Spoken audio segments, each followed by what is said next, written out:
ആര്യാടൻ ഷൗക്കത്തിനെ സംബന്ധിച്ച് നിലമ്പൂരിലെ ജനങ്ങളിലുള്ള പ്രതികരണം എനിക്കറിയാം.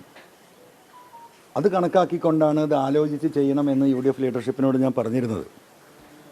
അദ്ദേഹം ഒരു ഘട്ടത്തിൽ നമുക്കറിയാം CPMൻ്റെ സ്വതന്ത്ര സ്ഥാനാർത്ഥിയാവാനുള്ളൊരു ശ്രമം കഴിഞ്ഞ 2 മാസം മുമ്പ് നടന്നതാണ്. കോൺഗ്രസ്സുകാർക്കൊക്കെ അറിയുന്ന കാര്യമാണ്.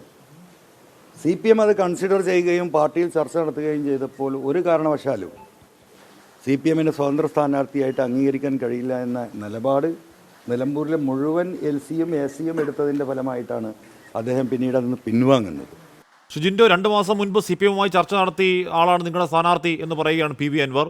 ഞാൻ തുടക്കത്തിൽ ആര്യാടൻ ഷൗക്കത്തിനോട് അങ്ങനെ ഉണ്ടായെന്ന് ചോദിക്കുമ്പോൾ അദ്ദേഹം അതില്ല എന്ന് പോലും പറയാൻ അദ്ദേഹം തയ്യാറാവുന്നില്ല, ഇപ്പോൾ ഒന്നും പ്രതികരിക്കുന്നില്ല എന്നേ പറയുന്നുള്ളൂ. എന്തുമായിക്കോട്ടെ, പക്ഷേ നിങ്ങളുടെ സ്ഥാനാർത്ഥിയെ പറ്റിയാണ് അങ്ങേയറ്റം ഗുരുതരമായൊരു പരാമർശം നടത്തുന്നത്. ഇപ്പോൾ ഏറ്റവും ദീപാദാസ് മുൻഷി പറഞ്ഞത് എന്താണ്? PV അൻവറിനെ അനുനയിപ്പിക്കാൻ ശ്രമിക്കും, ലീഗ് PV അൻവറിനെ അനുനയിപ്പിക്കാൻ ശ്രമിക്കും, കോൺഗ്രസ് PV അനുനയിപ്പിക്കാൻ ശ്രമിക്കും. താങ്കൾ തുടക്കത്തിൽ പറയുന്നത് എന്താണ്? PV അൻവർ പ്രശ്നങ്ങൾ പരിഹരിക്കാൻ ശ്രമിക്കും. ഏറ്റവും നിർണായകമായ സമയത്ത് സംയമനം പാലിക്കേണ്ട ആൾ സംയമനം പാലിക്കാത്ത ഒരാളെ നിങ്ങൾ എന്തിനാണ് അനുനയിപ്പിച്ച് കൂടെ കൂട്ടുന്നത് ശ്രീ ജിൻഡോ? അല്ല ഹാഷ്മി, ഇതിൽ അൻവറിനെ അനുനയിപ്പിക്കുക എന്നുള്ളതിൻ്റെ അപ്പുറത്ത് അൻവർ പറയുന്ന രാഷ്ട്രീയത്തിന് ഞങ്ങൾ അഡ്രസ്സ് ചെയ്യുന്നുണ്ട് എന്നുള്ളത് കൂടിയാണല്ലോ. ഞങ്ങൾ അദ്ദേഹം പറയുന്ന രാഷ്ട്രീയത്തെ കൂടി ഉൾക്കൊള്ളുന്നുണ്ട്.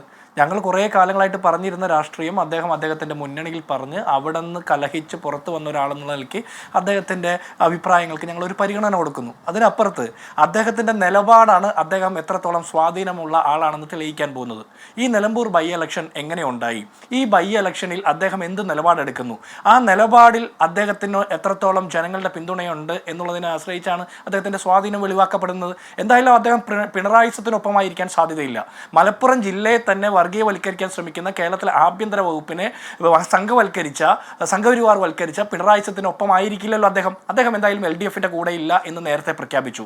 BJP മത്സരിക്കുന്നില്ല എന്ന് പറഞ്ഞു. അപ്പോൾ സ്വാഭാവികമായിട്ടും അൻവർ എന്ത് വൈകാരികമായി തീരുമാനിക്കുന്ന ആളാണ് അൻവർ വൈകാരികം സംസാരിക്കുന്ന ആളാണ് ജിൻഡോ.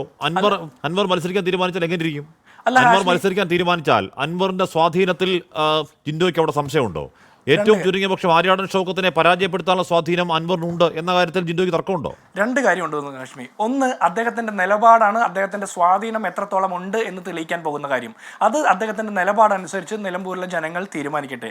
2, അദ്ദേഹം മത്സരിച്ചാൽ നിങ്ങൾ പറഞ്ഞു വരുന്നത് എന്താ, UDF തോൽക്കുമെന്നാണോ? എങ്കിൽ പിന്നെ എന്തിനാണ് UDFനെ തോൽപ്പിക്കാനാണെങ്കിൽ പിന്നെ അദ്ദേഹം എന്തിനാണ് രാജിവെച്ചത്?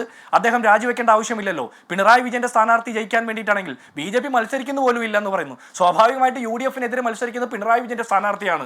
അദ്ദേഹം പിണറായിസത്തിനെതിരോട് കലഹിച്ച് പുറത്തു വന്ന ഒരാളെന്നുള്ള നിലയ്ക്ക് അദ്ദേഹം മത്സരിക്കാൻ തീരുമാനിച്ചാൽ അദ്ദേഹം മത്സരിക്കുന്നതുകൊണ്ട് കോൺഗ്രസ് ആണ് പരാജയപ്പെടുന്നത് എന്ന് നിങ്ങൾ വിചാരിക്കുന്നുണ്ടെങ്കിൽ പിന്നെ എന്തിനാണ് അദ്ദേഹം മത്സരിക്കുന്നത്? പിന്നെ എന്തിനാണ് ഇങ്ങനെ ഒരു തെരഞ്ഞെടുപ്പ്? അപ്പോൾ അദ്ദേഹം മത്സരിക്കാൻ പോകുന്നില്ല എന്ന് തന്നെയാണ് എൻ്റെ പൂർണ്ണ വിശ്വാസം. അദ്ദേഹം അത്രത്തോളം വിവേകശൂന്യനായിട്ടുള്ള ഒരു നേതാവാണെന്ന് ഞാൻ വിശ്വസിക്കുന്നില്ല. അദ്ദേഹത്തിന്റെ വൈകാരിക പ്രതികരണങ്ങൾ മുൻപ് പല ഘട്ടത്തിലും നമ്മൾ കണ്ടിട്ടുണ്ട്. അതുകൊണ്ട് അദ്ദേഹം ആലോചിച്ച് തീരുമാനമെടുക്കുമ്പോൾ ഇതിൽ മാറ്റം ഉണ്ടാകും.